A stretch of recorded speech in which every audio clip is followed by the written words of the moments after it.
Kim Illman joins us. He's got a book out at the moment called Africa on Safari. Now, Kim, I don't think I can let you enter the competition, Kim. Okay, fair enough. I don't think that's right, because I think you, my friend, have enough encounters with wildlife. You don't need to go to the zoo. I've done a bit of it. You've done a bit of it. Tell us about the kind of things you do. Well, look, I'm an amateur photographer, very enthusiastic, and my wife and I went on the first safari of my life and about her third about 2.5 years ago, and I fell in love with it. I'd never wanted to go on one, and after that first safari, I got hooked on it, and I decided we'd do a book after about our 7th safari in a year and a bit. Right. And we would go out to places like Zimbabwe, Chitaki Springs, which is pretty raw, and you actually do walking safaris, and that is a real eye-opener. So they'll say, right, there's a lion up here somewhere. We happen to know that because we've heard them just kill, or a couple of them have just killed a warthog. So just be ready. If they run at you, just keep shooting. Don't stop. Don't run.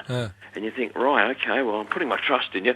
And one particular morning, we'd heard this ruckus, and we came up this hill, and we were looking at this dust, and then 3 lions doing circles, chasing each other after this warthog kill. And then I knew at one stage they'd see us, and of course they did, and they stopped, and this lion locked eyes with me at about 15 metres away, and I thought, what the hell is it going to do? Thankfully, it ran down a hill and then came up the other side away from us. So our guide said, come on, let's go follow him. So we did that. But this time, it was a completely different matter, because one of the lionesses got extremely angry, thought we were threatening its food, and it came at us at speed, stopped about 12 metres from us in this huge screech of dust and noise, and my God, we pooped ourselves, I promise you that.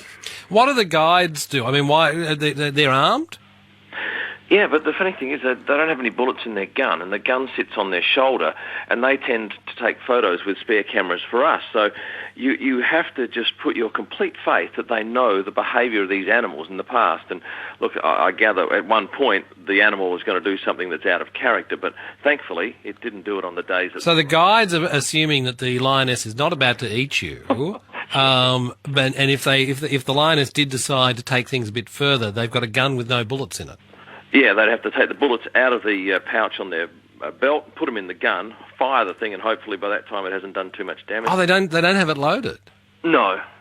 Wow. It's the bizarre thing. Sometimes they do, depending on which guide you get. Right. I have had an instance where we've gone up to elephants, and this one's eating from a tree standing on its back legs, and we get to within about 15 metres, and we're quite low, and we're not inconspicuous. It can see us, and then, my gosh, it just turned and did a mock charge at us, probably 3 or 4 metres at speed, ears out, and you think, oh my... At the time, you're sort of divorced from it because you're looking through the eyepiece of your camera, hoping to get a great shot.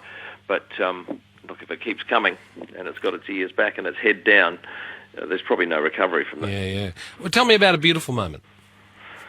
Beautiful moment. Quite lovely one day with my sons in the back of the vehicle, and my eldest son, 15-year-old, sitting there looking forwards at these cheetahs and didn't realise one was passing behind, and it jumped up onto the spare wheel of the safari vehicle and banged him on the back of the head. Now, this is a sub-adult cheetah. It'll still do you a lot of damage. And he just sat there looking forwards, didn't want to look around, but we looked around and saw it. And the cheetah's head was whatever that width of plastic is on a tarpaulin. I guess it's probably 2 millimetres away, that clear plastic. And it was just the loveliest moment to see a wild animal sitting so close to your eldest son and to be completely safe. Kim, nice to talk to you. The book's called Africa on Safari. It's absolutely beautiful in the bookstores and libraries right now. Thanks, Kim. Pleasure, mate. Bye. Kim Illman.